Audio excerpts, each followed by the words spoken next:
Bueno, me voy a poner de pie para veros a todos y a todas, ya luego me siento y nada, daros la bienvenida, daros las gracias por acompañarnos hoy en esta tarde de primavera. Bueno, en este sitio maravilloso que veis, hemos cambiado del Salón de Actos al Mirador, a la quinta planta del Museo Thyssen, para hacer esta conversación con Marina Vargas y revelar revelaciones, ¿no?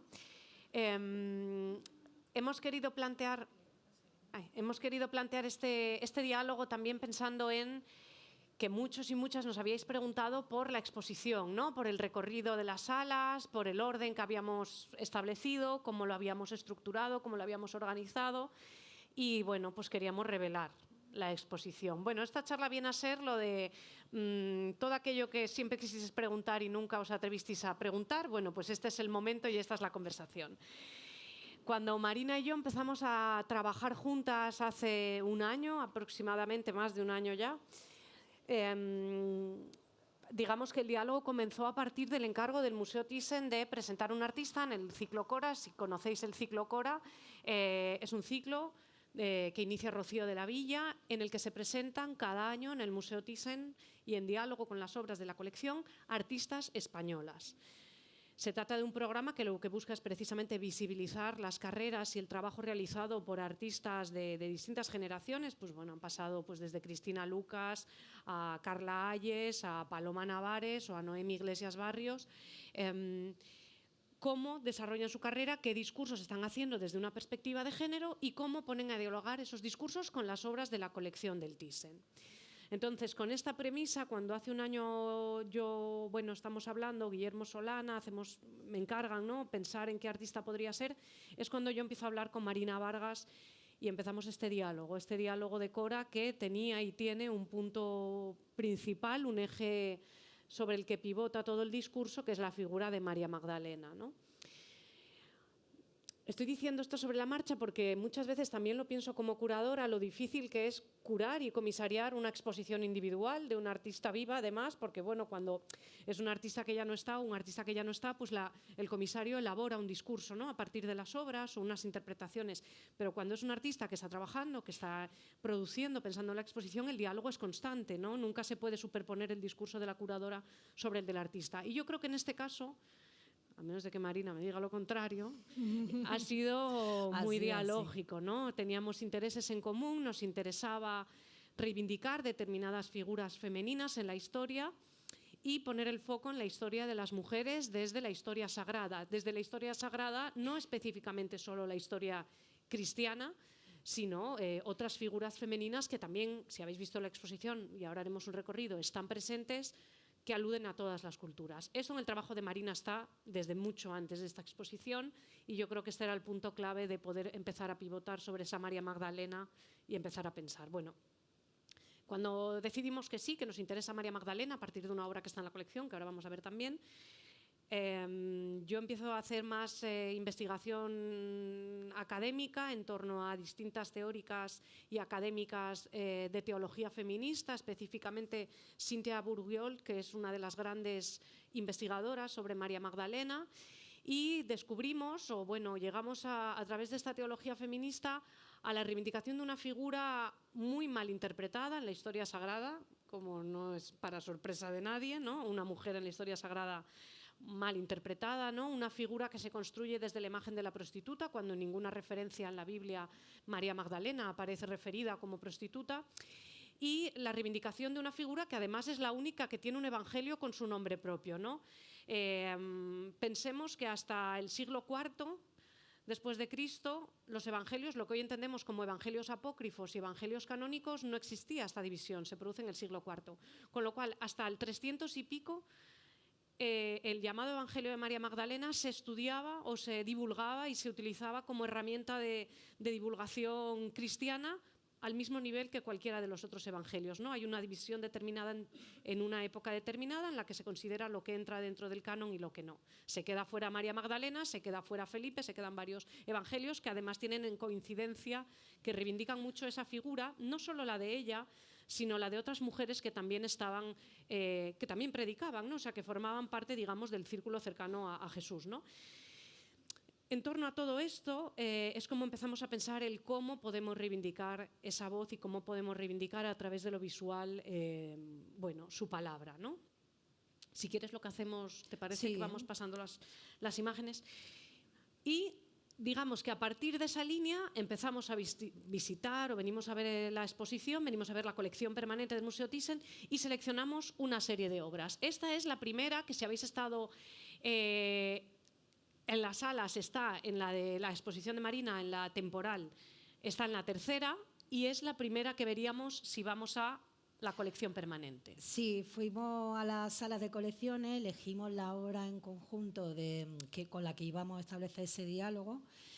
Y entonces, bueno, pues yo para instalativamente abordar mi intervención en el museo y teniendo como referencia y como eje la figura de María Magdalena, pues pensé que María Magdalena era testigo directo del episodio más importante, que era la resurrección de Cristo.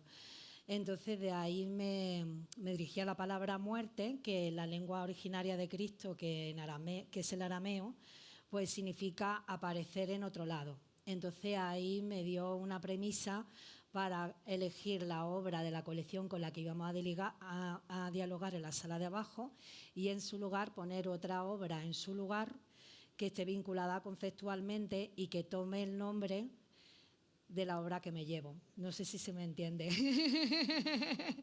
Entonces, bueno, la obra anterior era el Petrus Christi o Virgen del Árbol Seco, que, como vemos, una representación maravillosa, una pintura pequeñita, con un árbol que recuerda una corona de espinas, un árbol seco desde el que cuelga la letra hebrea A, que habla sobre el origen de la manzana, la parte pecaminosa del cuerpo femenino con el mundo del catolicismo en realidad. Entonces yo me llevo esa pieza y le incluí esta pieza mía que hace una referencia a mi tierra de origen, que es Granada, y a la idea también de la manzana, ¿no? Porque en Granada el Día de la Cruz, que se celebra el 3 de mayo, se montan muchos altares, algo muy de Granada, y se coge una manzana y se le clava unas tijeras. Esas tijeras es para cortar los peros, porque en Andalucía le decimos pero a la manzana.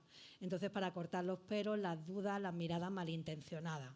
Este altar está muy bien, pero está muy recargado, por ejemplo. Pues, por eso ponen y a mí siempre esa imagen se me ha quedado como wow, sobre todo porque la ofrendan a un altar con una cruz. Entonces, para mí la escultura, vengo de la escultura muy con la idea de amuletos, de objetos de protección, de conexión. Me interesa mucho lo simbólico, lo que heredamos a nivel histórico, de dónde viene la simbología y los rituales populares, y eso fue una pieza en inicio que hice de un proyecto que se llama Objeto de Acción, Objeto de Protección. Entonces hice esta pieza que en su lugar de la Virgen del Árbol Seco pues ocupa su lugar. Y que también es un amuleto. Y que también es un amuleto porque me ofreció el museo a la idea de hacer una colaboración, y entonces quise hacer ese amuleto que para mí significa la escultura. Entonces era llevarme ese ritual popular a la idea de amuleto y a la idea de Magdalena, porque unas tijeras clavadas en una manzana me parece que es muy Magdalena. Entonces también me interesaba ese aparecer en otro lado, incluyendo mi obra, la obra de las colecciones, porque también así se crean nuevas lecturas dentro del recorrido del espectador, porque al final esa manzana con esas tijeras está al lado de una maternidad. Luego, si seguimos, aquí estarían Los Ángeles de la Robia, que los seleccionamos, ¿no? En una visita de Guillermo Solana al estudio, fue casi que él me lo ofreció. Lo veía y yo pues me quedé maravillada y lo escogí. Y en ese lugar de Los Ángeles de la Adoración de Robia, pues puse mi obra de Ícaras, que la hice en el 2021. Son una fotografía en las que soy yo, la Ícara, el ángel caído, en la que creo una similitud entre la pérdida del pecho y el crecimiento de un ala. Pertenece a un proyecto que estuve trabajando del 20 al 21, sobre mi proceso de enfermedad. Me diagnosticaron cáncer en el 19, entonces tuve que vivir el tratamiento en pandemia, lo cual era un doble encierro, y me operaron en plena pandemia y entonces pues el arte me ayudó un poco a filtrar todas mis transformaciones físicas, mis inquietudes, y ahí inicié todo un recorrido de obra, de visibilización de la enfermedad y una línea de investigación, digamos, también, que me ayudó a mí, pero que también ofrezco al mundo.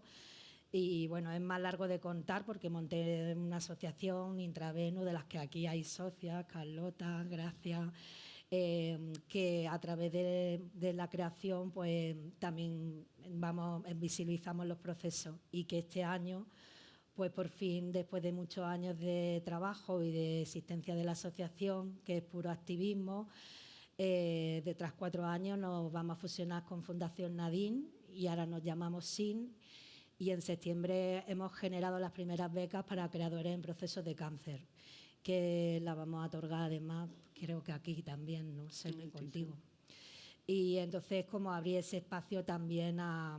Todo esto es lo que engloba a mí la obra, lo siento que me enrolla así, pero es como mi obra muy detonante de otras cosas, ¿no? O sea, entonces como un boom y sale una red, ¿no?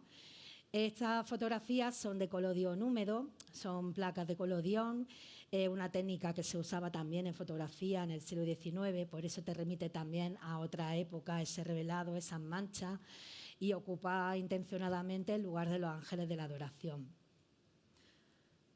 Además, está en vinculación con las lecturas de una sala que habla del descendimiento de Cristo.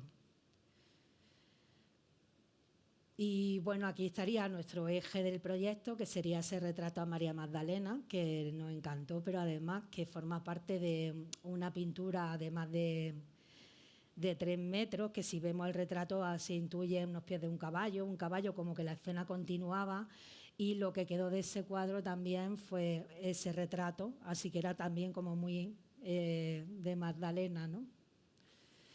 Y en el lugar de esa pintura pues hice esta escultura, que son los brazos de una sobrina de una amiga que tiene 15 años, como una especie de reivindicación, reivindicar la figura de María Magdalena. Al final es un acto político, social y poético, y también para mí este gesto era reivindicar lo divino femenino, ¿no?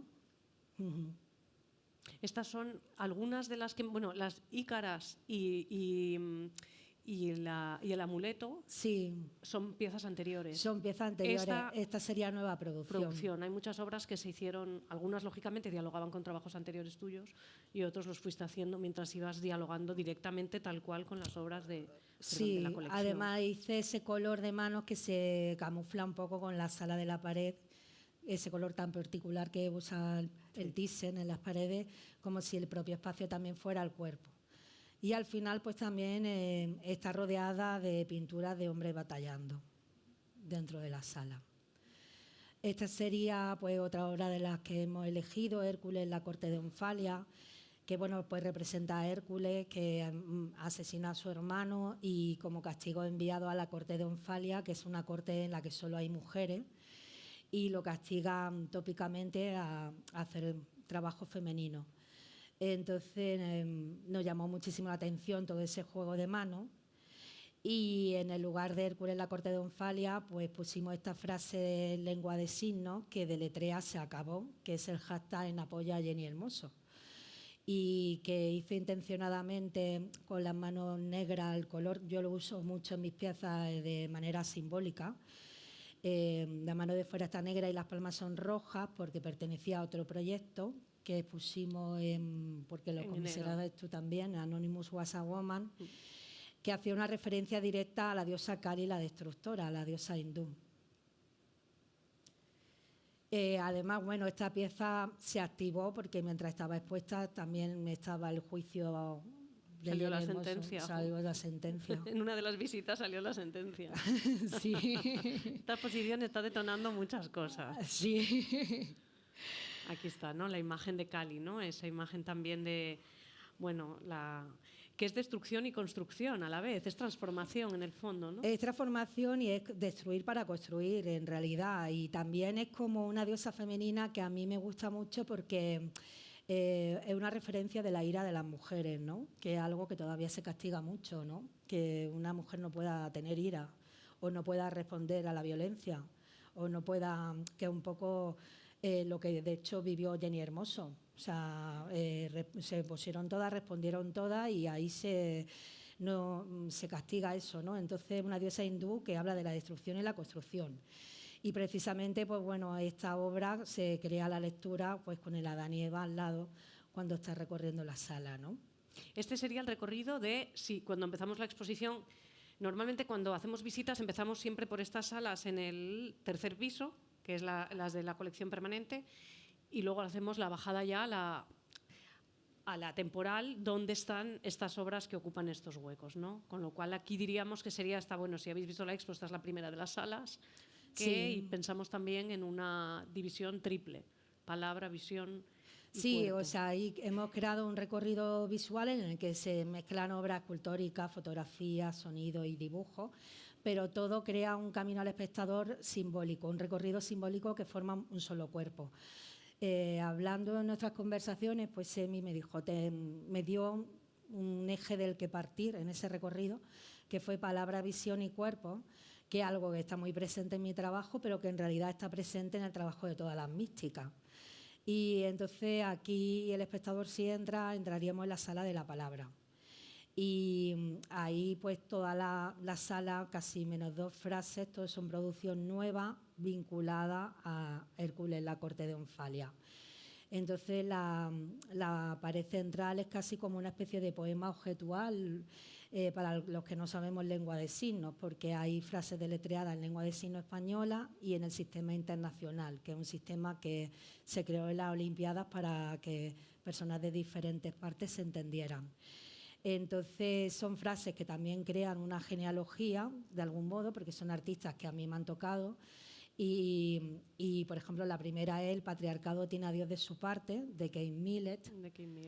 La segunda es Noli me tangere, que es la frase que Cristo le dice a Magdalena cuando resucitan, que yo la he usado también en otras obras mías anteriores como título y que la entendí mal porque investigando con Semi pues descubrimos que Noli me tangere, la traducción latina sería no me toques, y la traducción en arameo en la lengua de Cristo supuestamente sería no te aferres a mí, que cambia totalmente. Luego también estaría no tengo miedo, he nacido para esto, que es una frase de Juana de Arco.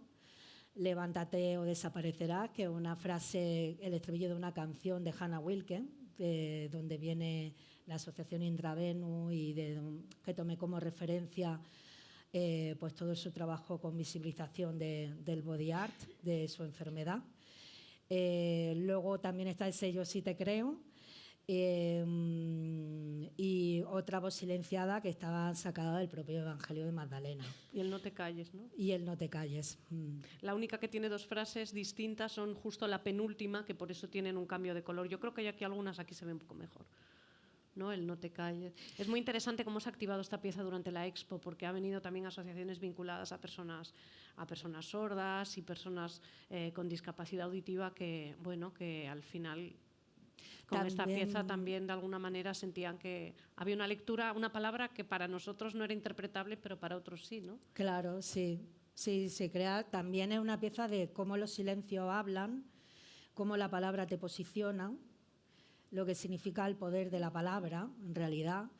Y luego también ha sido muy bonita esta pieza porque la visitó varios galeristas de Marruecos, con el que estuvimos hablando, y ellos hacían vinculación también con la danza, porque como las manos están con esos movimientos, y también yo siempre intervengo en las piezas con un dibujo de línea, al que yo le llamo normalmente entraña, que es como una especie de red de anatomía luminosa, digamos, que recorre las piezas. Y ellos lo decían también con la idea de tatuaje, de la henna, de la danza, porque también para ellos la danza en sí es un propio lenguaje, ¿no? Y bueno, ese eje central está en diálogo con Hércules, la corte de Onfalia, y otra vez me traigo el símbolo de lo divino femenino. Y aquí, pues cada sala, siguiendo palabra, visión y cuerpo, hay una frase del Evangelio de Magdalena que decía que ella le dijo a los apóstoles: yo voy a enseñar lo que hay oculto dentro de vosotros. Y para mí lo oculto es el ocultismo, lo que hablamos en general de la espiritualidad. Yo llevo trabajando con tarot desde el año 2016 porque me interesa pues, todo el contenido simbólico que tiene. Me interesa que un elemento que ha viajado por el mundo, la numerología tiene relación con la cábala judía, me interesa como es un libro mudo, es un libro en imagen, y yo voy trabajando el tarot en base a consultas que yo misma me voy haciendo. Resulta que la última consulta que me hice fue en el 2023, la más reciente, fue de 3 arcanos mayores y de 3 cartas, y entonces pues dije palabra, emperador. Porque el emperador, bueno, esta es una foto de Alejandro Jodorowsky, el hijo de Jodorowsky, que vino en verano a mi estudio. Lo pude conocer, independientemente del showman o tal. Para mí, que trabajo con tarot, que de repente llegara Jodorowsky, Adam Jodorowsky, a mi estudio y me dijo, ¿quieres que te haga una consulta? Y dije, por supuesto. Él tenía además una baraja pequeña de viaje y ese día del 2023, lo tengo además en el corte de Instagram, porque yo así es como trabajo, haciéndome consulta, pues me hizo esa consulta de 3 cartas que era el emperador, el mundo y la fuerza. Entonces, esa tirada de 3, la palabra el emperador, el mundo es la visión y el cuerpo es la fuerza. Y así también establecí esa imagen de las cartas como umbral, ¿no? El emperador, pues, es aquel que su palabra es acción, porque tiene el poder de la palabra, y entonces también el poder que da la palabra y que quita la palabra. Entonces yo establecí esa relación simbólica entre un cuerpo que es casi como una especie de cuadrado, porque el emperador está aposentado en un trono, es una estructura. Si vemos además la carta anterior, tiene las piernas como en una pose un poco extraña que me sirve a mí como de referencia a componer. Y era una idea de cómo el poder va, porque hay un águila que representa ese símbolo de la realeza, que no saben muy bien si se lleva ese arco que está hecho en carne, se lo lleva o aterriza, ¿no? Una especie como de representación ambigua de lo que es el poder. Las paredes de la sala también tienen un orden simbólico, porque a María Magdalena en la pintura se la suele representar con el manto rojo. Y esa sería la primera sala. Voy a pasar, que estas ya las hemos visto. Esto sería un mandala o una rueda del tarot, de la baraja entera, que es lo que yo abordo en el proyecto del 2016, porque a mí lo que me gustaría es terminar pues la baraja, aunque mi objeto final no es el objeto de la baraja en sí, pero sí de todas las consultas, los escritos, las anotaciones que voy creando, porque a lo mejor en un futuro determinado, si tuviese todas las cartas, me gustaría exponerlas. Porque yo además sigo un orden simbólico del color, o sea, no soy consciente de mi cosmogonía, de mi propio universo, en ese sentido, y entonces me gustaría en un futuro poder verla completo. Esto es del proyecto del 2016, pues que hago una referencia de cómo yo... Para mí la propia consulta ya es algo como performático y ya empieza la propia obra ahí. Y entonces documento también quién me hace la consulta, le pongo fecha, voy viendo, porque a mí los símbolos me atraviesan de alguna manera. Esto es una foto de mi estudio, de otras piezas que tenía desde el 2016, que son otras cartas, ¿no? Para que veáis que forma parte de un cuerpo más amplio las cartas que tenemos en sala, ¿no? Y también el hecho de que estas cartas están todas hechas en madera maciza. Bueno, son 78. Son 78. Mi padre banista, ya está jubilado, y me dijo, ¿qué quieres que te deje de herencia? Y dije, pues la baraja. Y nos tiramos 2 años en el taller haciendo soporte. Con lo cual es un trabajo a 2 de alguna manera. Es un trabajo a 2, sí, ahí de alguna manera también está mi padre.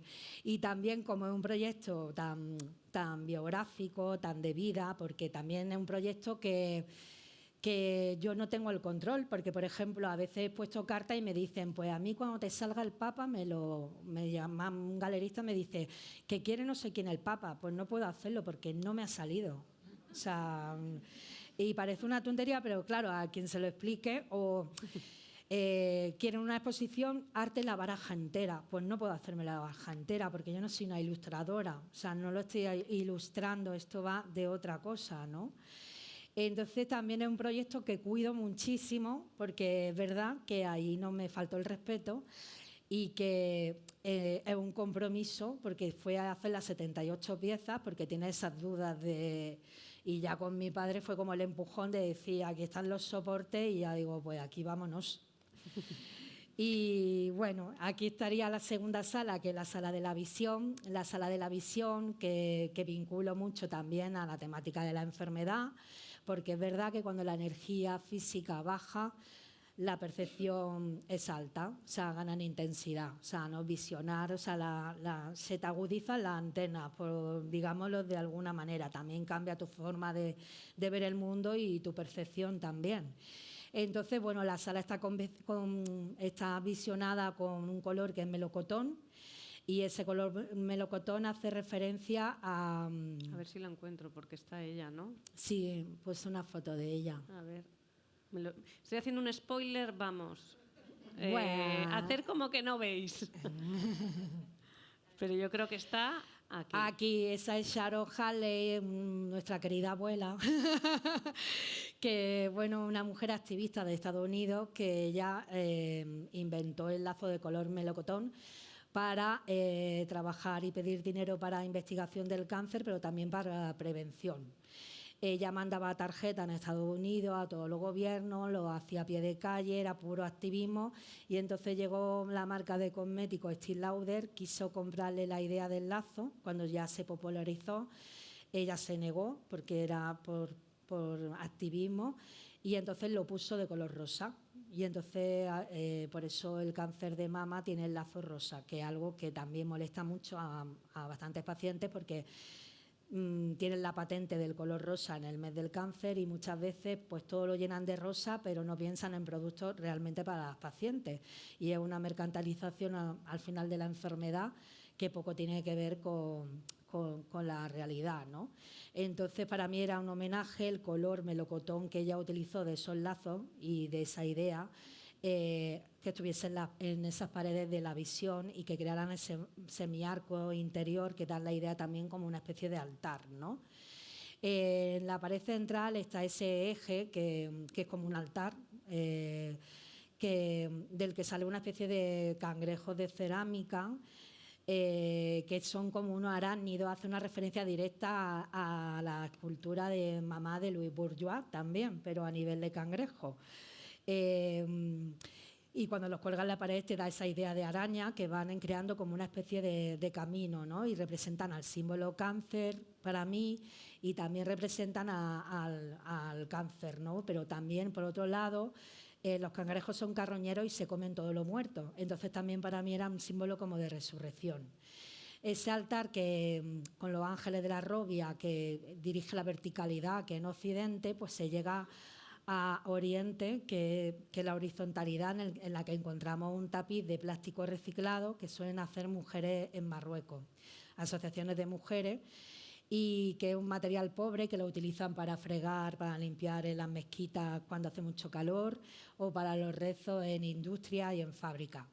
Ese tapiz tiene intervenido un Sagrado Corazón, que es un símbolo con el que llevo trabajando tiempo, con el que yo me suelo conectar, porque es un Sagrado Corazón que visionó una mujer, Santa Margarita de Alarcorque, que lo dibujó, contrató un grabador. Yo creo que lo tenemos aquí también, ¿verdad? Sí, es el primer Sagrado Corazón que existió. Y ella pues contrató a un grabador y lo puso en la iglesia y venía al altar del culto al Sagrado Corazón.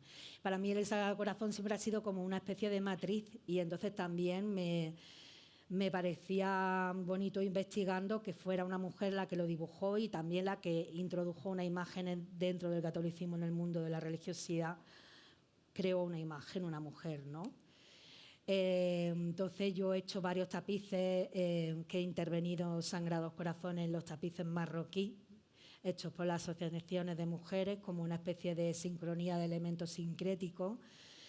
Y entonces, investigando sobre María Magdalena, pues descubrimos que hay una teoría, eso lo sabe más Semi, de que hay una cueva en el sur de Francia. Sí, donde ella se recluyó, ¿no? O sea, en realidad hay una de las teorías es que ella, junto a María, la Virgen, y a otra María, se marchan durante las persecuciones en un barco que arriba al sur de Francia, a Santas Marías de la Mas, de hecho se llama así, que el símbolo del pueblo es esta cruz, la cruz de Camarga.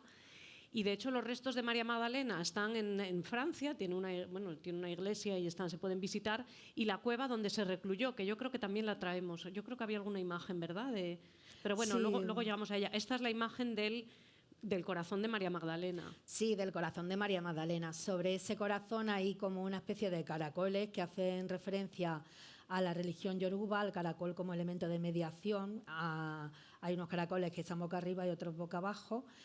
Y se relaciona pues las paredes laterales, pues que hay varias piezas, una que son unos moldes de radioterapia, que intervine en mi proceso de tratamiento estando en radioterapia, pues me encontré pacientes que llevaban esos moldes en las manos y yo no sabía qué era, y como escultora me llamó muchísimo la atención. Son moldes clínicos que te inmovilizan el cuerpo para que el rayo te dé donde te tenga que dar.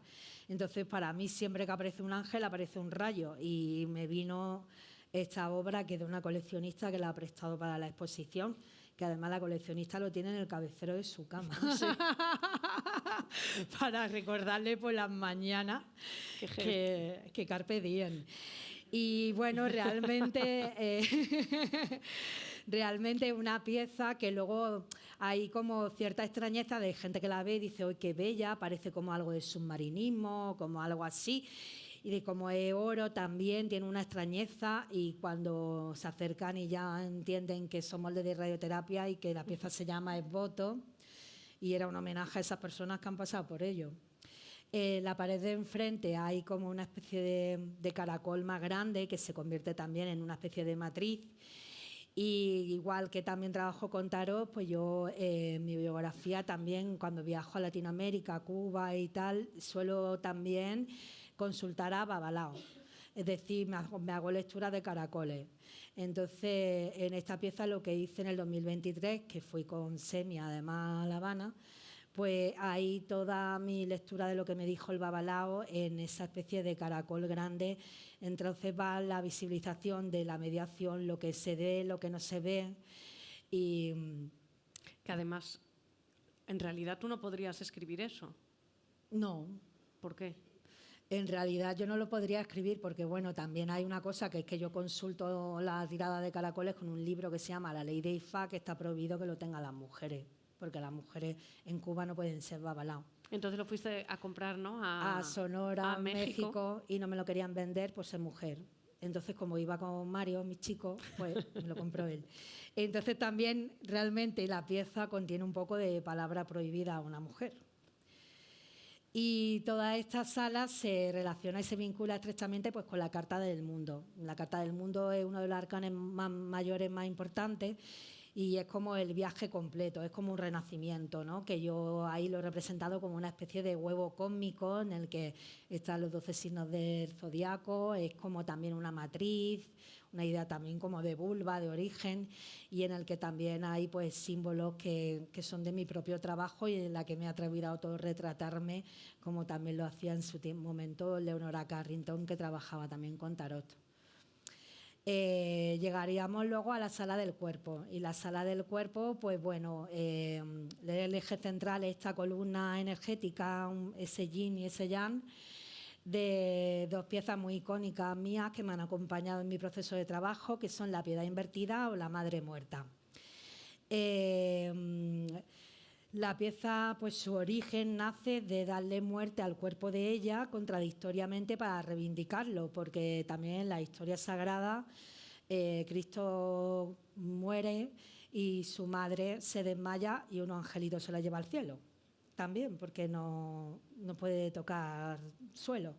Entonces era una idea de darle muerte a ella para reivindicarle el cuerpo, pero también está vinculada el rostro de ella al éxtasis de Santa Teresa, con la intención de vincular también esa muerte con el éxtasis, ¿no? Entonces también era la idea de invertir los poderes y que él sostuviera a ella, que invertir también la idea de los cuidados. Los cuidados. Y bueno, cuando hice la primera piedad, una cosa que me pasó, que es un molde muy complicado de hacer porque son muchas piezas, normalmente el barro se te queda pegado en el molde. Y en esta primera piedad, pues se craqueló, tal cual está en la foto, la pieza de barro. Y me pareció como que ese craquelado me estaba hablando y dije, esta es la pieza que tenía que haber hecho. Entonces, como ya estaba barro seco, hice una foto como obra que he tenido en este tiempo. Y ahora esta última piedad, que es la 7ª, que es la que está abajo, blanca, está craquelada porque le he llevado las grietas del accidente que no controlé en su momento. Se lo he llevado a esta piedad, que era como hacer realmente una obra rota. O sea, esta sí sería la primera. Sí. Y esta sería la última, que es la primera también, Los ¿no? primeros serán los últimos, decía Magdalena. Y bueno, y ahora para mí siempre ha sido la piedad invertida a la Madre Muerta. Ha sido como una imagen con la que me he conectado y me ha acompañado todo este tiempo. Y en esta última piedad, pues estando en la exposición del eje de Magdalena, pues pienso que es Cristo cogiendo a Magdalena. Aquí hay varias fotos, ¿no? De varias de las... Porque ¿cuántas son? Son 7. No son una serie. No son una serie, cada una es como me han acompañado como una conexión. Esta sería la primera, que otra cosa que hago con las piedades es que le meto carga dentro. O sea, aquí hay como una especie, o sea, es como yo mi proceso, como yo lo vivo. O sea, Semi lo sabe cuando monto las exposiciones, lo que hacemos.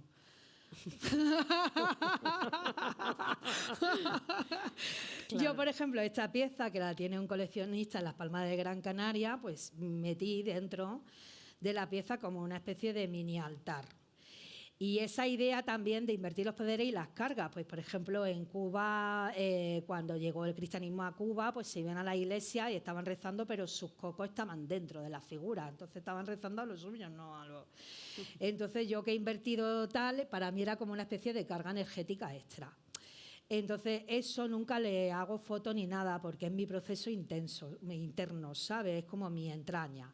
De hecho el coleccionista dice a veces si que hay dentro o no.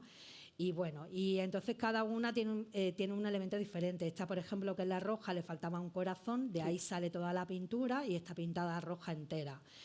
Se presenta al espectador también instalativamente diferente y son piezas que con las que he ido creando diálogo y me han ido acompañando a lo largo del tiempo hasta ahora. Esta sería la negra que está colgada aquí del techo y que está pensada para colgarse boca abajo. Eso sería un cuarzo que metí en la primera sesión cuando la colgué boca abajo, ahora es en otra cosa. Y esta sería una de las piedades que, por ejemplo, se puso en el Instituto Cervantes y es la misma pieza y es como elemento de cómo yo me conecto con la pieza, que durante la pandemia la veía tan limpia y yo estaba con el tratamiento que le cambié el color, aún estando catalogada. Entonces incluso me dicen, pero Marina, va a desorientar. Pues me da igual, en mi proceso, ¿no? Es como para que se entienda en qué nivel me conecto con la pieza, ¿no? Y ya la foto de después sería pues el cambio que tuve con esa pieza, y esta pieza pues tiene un pañuelo que era de mi abuela, que de mi madre le bordó un puñal y un corazón en la otra mano. Y esta sería pues como también de las piedades intermedias, que la cuento, porque una piedad que me encontré en un rastro y que estaba carcomida por las termitas, la llevé a un tratamiento, le frené la carcoma y la interminé con el poliuretano. Y bueno, ahí estaría pues el final. El final. Con esta cierras ya las 7. Sí, con esta ya está cerrada.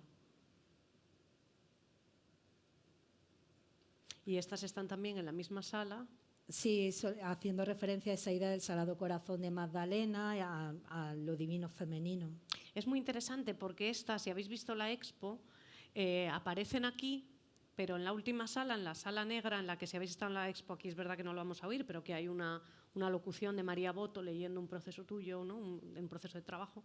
Se representan muchas de estas, el corazón del que sale una escalera, el corazón con los ojos y el corazón útero, ¿no? Sí, porque yo también, mi forma de procesar, cuando dibujo, muchos dibujos me guían para llevarme luego a instalación o llevármelo a nivel escultórico. Para mí el dibujo es una herramienta que me hace de proyección espacial. Y esa sería pues la carta de la fuerza, ¿no? La fortaleza. Que es un autorretrato, por si alguien no se había dado cuenta, es la leona, ¿no? Sí. Y bueno, aquí estaría una sala de diagramas, de fotos, de taller, que más es como vinculo, ¿no? Establezco esta vinculación simbólica para generar el proyecto y el recorrido. Esto lo pensamos también cuando estábamos en el estudio, pensando en las formas en las que Marina trabaja, ¿no? O sea, tú trabajas así, en tu estudio, sí. En la pared está el diagrama que enseñaste antes del tarot circular, la foto de la éxtasis de Santa Teresa, anotaciones tuyas, ¿no? Y yo anoto en la pared, escribo, eso era importante cojo un que estuviera, recorte, claro. Tal. Soy muy ritualística, por eso le doy importancia incluso cuando instalo las cosas o cuando en mi forma de mover. Y todo eso, aunque no se vea, para mí se ve. Creo en eso, ¿no? En que está esta foto también, que esta es la foto de la entrada de la cueva de María Magdalena, que tiene una forma, como veis, muy particular. Y que se llama la cueva, en realidad se llama la cueva de los huevos, ¿no? Porque en realidad también hay una de las leyendas del huevo, ¿no? El huevo en español no, pero en inglés, sobre todo en inglés, óvulo y huevo tienen el mismo origen, bueno, de hecho son la misma palabra, ¿no? Lo que tiene que ver con la vida. Y luego también los huevos de Pascua, por cierto, ahora que estamos cerca de Semana Santa, hay una de las leyendas que dice que cuando Magdalena estaba predicando, que Jesús era el hijo que era Dios, ¿no? La reencarnación de Dios, etcétera. Uno de los emperadores romanos, un general romano al que se lo estaba explicando, le dijo, bueno, pues si ese que tú predicas es Dios, esos huevos que los cambie de color. Entonces, mientras él lo decía, los huevos se tornaron rojos, ¿no? Entonces, también la relación del huevo, el símbolo del huevo. Tú dices que además en esta pared hay una referencia a la papisa que también aparece con el huevo. La papisa, la carta del tarot cuida un huevo. Estos sí son los restos de María Magdalena en Francia, están así, se muestran así, vamos. Sí, ahí es como, bueno, ahí de cómo simbólicamente yo establezco las vinculaciones, anotaciones, las 7 potestades con la carta del tarot del 7 de oro, cómo también establezco esa relación con las propias cartas del tarot, ¿no? Y la última de las salas, que en realidad fue por la que empezamos. Empezamos sí. La exposición pensando siempre en este diálogo. Empezamos por el final al principio. Sí.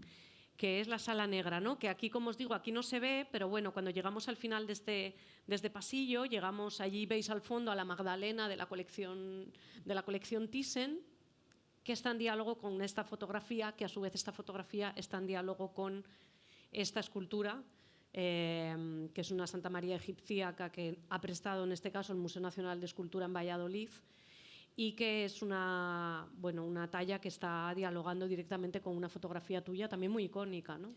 Sí, es una fotografía que titulo Noli me tangere o la incredulidad, porque hace una referencia directa a la pintura de Caravaggio de la duda de Santo Tomás, ¿no?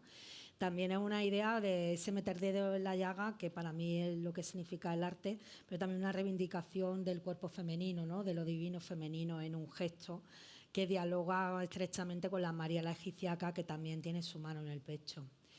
En esta sala negra, pues tarot invertido significa Torá, que significa camino, y lo que vemos es pues todos unos dibujos negros en plata que va creando pues como una especie de camino precisamente, mientras hay una obra en sonido que María Boto, que es una actriz que hizo de Magdalena, va recitando, que son mis propios escritos de mis propias consultas.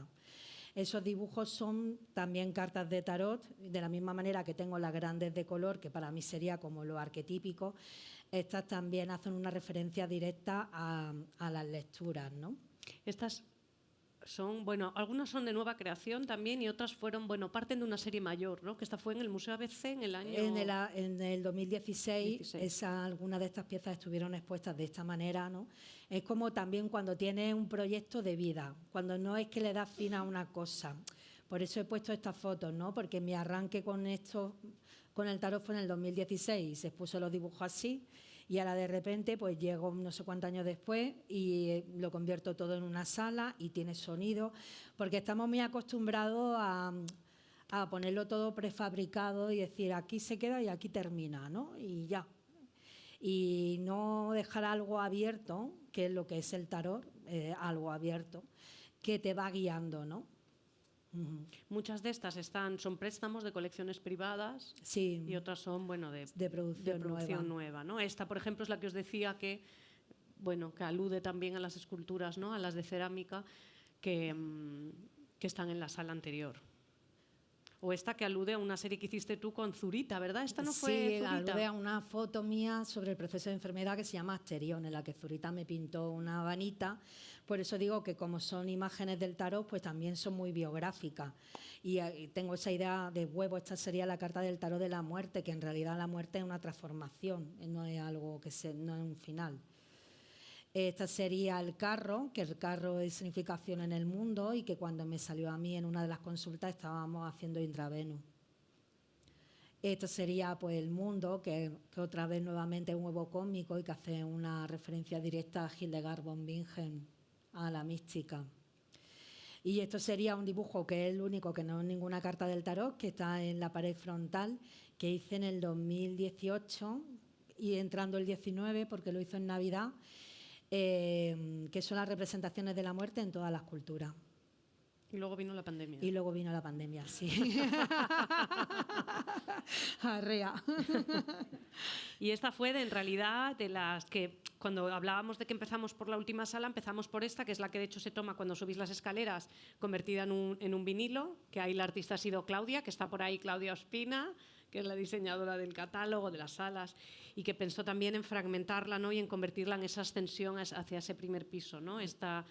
Bueno, la muerte como un principio y como un final, ¿no? Y como también esa figura de Magdalena y Jesús que en el fondo, y por eso probablemente fue silenciada, porque, bueno, al margen de todas las teorías que se puedan hacer más románticas sobre esta historia, en realidad es el diálogo al mismo nivel, el yin y el yang, ¿no? El diálogo entre un hombre y una mujer de una manera espiritual que confluían de una manera y de otra y que trascendía la muerte. De ahí venía el no te aferres a mí, en realidad era un no te aferres a mi forma física, porque yo ya no estoy en este mundo de esta forma, ¿no?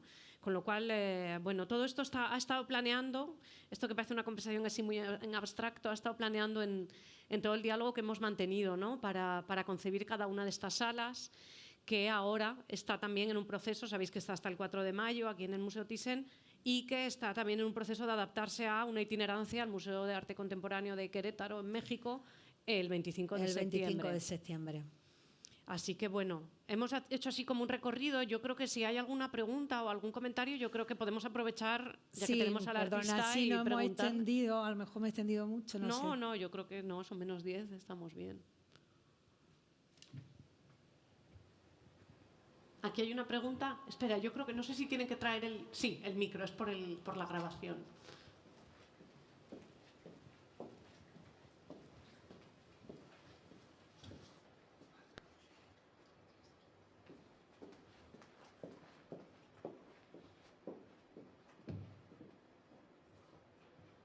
Muchas gracias por la presentación, es excelente.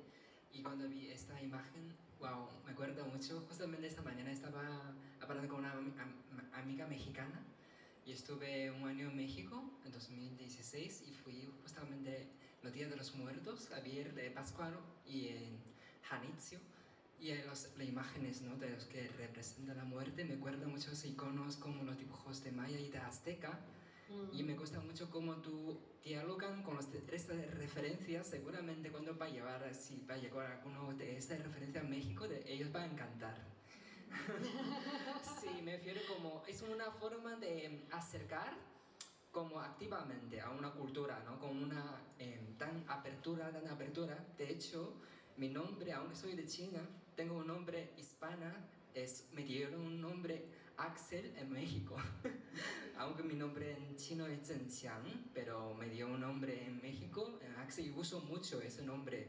La mayoría de mis amigos aquí me reconocen por Axel, justamente por esa relación con otra cultura. Y veo que aquí tú tienes un universo con las culturas desde oriental, de hindú, ¿no? Ahí desde India hasta México. Sí, es lo bueno que tiene el sincretismo y la reactivización de todos los símbolos, ¿no? Lo que heredamos simbólicamente sigue vivo en el tiempo. Para mí la obra nunca está muerta. O sea, la obra cuando viaja también se cargará de otros símbolos, ¿no? Por ejemplo, pienso también en la piedad, que yo tengo una amiga que sus hijos no han ido a catolicismo ni nada, y de repente ven mi escultura y dice, mamá, ¿eso qué es? Y digo, pues mira, no sabes lo que es una virgen ni lo que es Cristo, ¿me entiendes? O sea, también cambia la dimensión de... Entonces también muchas veces la obra no está muerta y esas lecturas es lo que interesa también. Y el tarot, que es algo que viaja por el mundo, si lo estudias a fondo, tiene la capacidad de reactivar los símbolos en el lenguaje del momento. Wow. Muchas gracias, increíble. También quiero una pregunta. ¿Puede pasar la PowerPoint 2 páginas anterior? ¿Anterior? ¿Que hay un normal? Sí, esa. Sí, porque en la parte derecha hay un símbolo que es un círculo redondo, dentro hay un punto. A la parte derecha. Sí, el oro. Ah, oro, esto. Sí, el sol. Sí, en chino antiguamente escribía sol así. El sol, en astrología lo representan también, mucho así, en alquimia representa el oro. ¿Y en China se escribía así solo? Sí, no. Y ahora sí que como es chino, el carácter es muy jeroglífico, viene de los objetos. Entonces hace 3.600 años se escribía solo así literalmente. Pero hoy en día se escribe, todavía se puede reconocer, se convierte más cuadrado, dentro sigue un atraso en el medio. Es como el símbolo del sol y la luna igual. Entonces como muy de la imagen, y de imagen a escritura. El dibujo y la escritura es epistemológicamente es muy hermanada. Eso es tarot total, en las imágenes que hablan. Wow. Esa conexión. Qué fuerte. Muchísimas gracias. Bueno, yo quería decir también que de hecho tú tuviste primero galería en México. Yo tuve primero galería en México. Porque yo creo que España. entendía muy bien la dimensión visual de tu trabajo. Sí, tengo algo ahí, no sé bien qué pasó, pero algo tengo con México, una conexión especial. También me emocioné bastante escuchar tu experiencia con esta lucha con este cáncer y sobre todo cómo lo llevar a la fundación con otros jóvenes o creadores que tienes cáncer. Me parece increíble este proyecto, como desde lo personal, lo íntimo, a un público, refiero a este universal y con esta gran generosidad, ¿no? Con todo eso.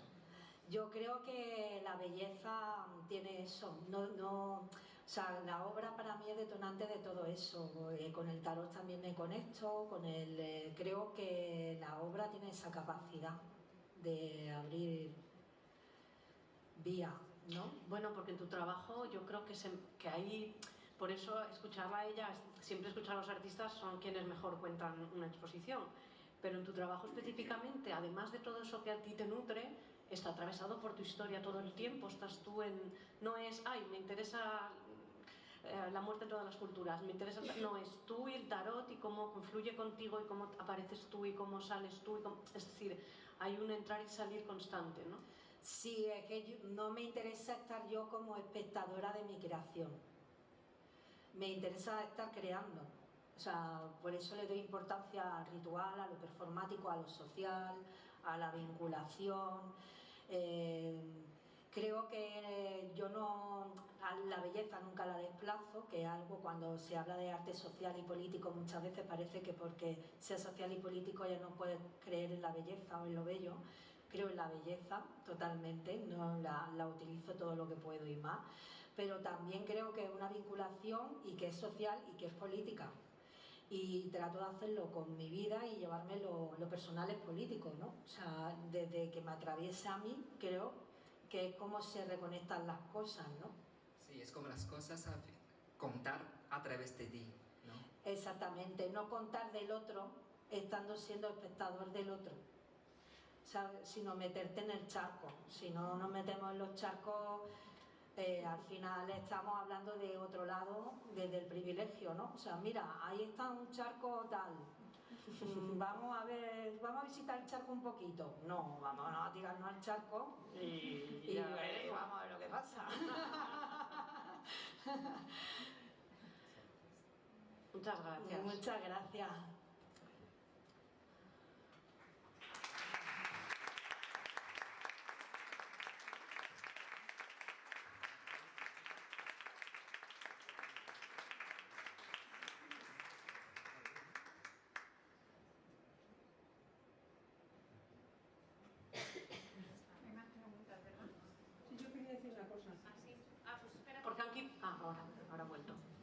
Yo quería felicitarte que como te conozco personalmente me ha sorprendido mucho. No me ha sorprendido toda la carga esotérica y de cultura sobre cultura sobre cultura, de referencias culturales que tiene tu obra, pero lo que más me ha gustado escuchando ahora esta parte es que me ha encantado la exposición desde el punto de vista plástico y desde el punto de vista artístico, al margen de todo el contenido cultural que tienes detrás, porque a mí no me interesa nada el tarot, son referencias que sinceramente desprecio, no me interesa en absoluto ni toda la carga religiosa de tu expo, pero me ha encantado.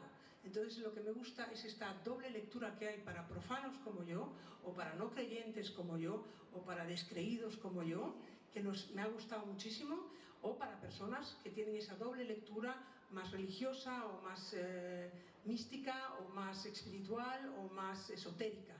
Y es lo que me ha fascinado, porque digo, es que yo no la he leído en absoluto como lo está contando ella. Claro. Y eso es lo interesante, que podamos tener aproximaciones tan distintas a la obra, y por eso te quería felicitar, que yo pues de cualquier manera me ha encantado, al margen de toda esta explicación. Yo no la necesitaba porque me gustó igual. Pues muchas gracias, me encanta lo que has dicho, porque es verdad que a través del arte se puede cambiar los papeles de los religiosos sin provocar a ninguna religión. A ver, ¿me entendéis? O sea, que también se puede hablar de todo lo espiritual, se puede generar otras visiones de acercamiento, sea ateo, no ateo, creyente, no creyente, y se puede generar un discurso de este tipo sin que nadie salga insultado. Y creo que eso es algo que también yo consigo hacer, aunque sea un pegote que me estoy tirando diciéndolo yo, pero creo que es verdad que con la piedad invertida y todo esto a mí nunca me ha pasado nada. O sea, está todo en su planteamiento. Bueno, fino, y la ¿no? primera frase, que es: el patriarcado tiene a Dios de su parte, es de Sexual Politics, de Kate Millett. O sea, también es decir, la voz de las mujeres desde todos los, ¿no? desde todos los prismas, también el sagrado, que han estado muy silenciados. Llegar sin tener que tener todo ese labor religioso detrás. Claro. Sí, sí. O esotérico. Genial. Pues no sé, si no hay más preguntas. Pues nada, os animamos que hasta el 4 de mayo vengáis a ver la expo. Está el catálogo también en la tienda, está también el amuleto en la tienda, y bueno, pues que disfrutéis de la exposición y la pieza sonora que está en esta última sala, que es así que solo la podéis disfrutar y ver, bueno, escuchar si bajáis a la sala. Así que muchísimas gracias. Gracias.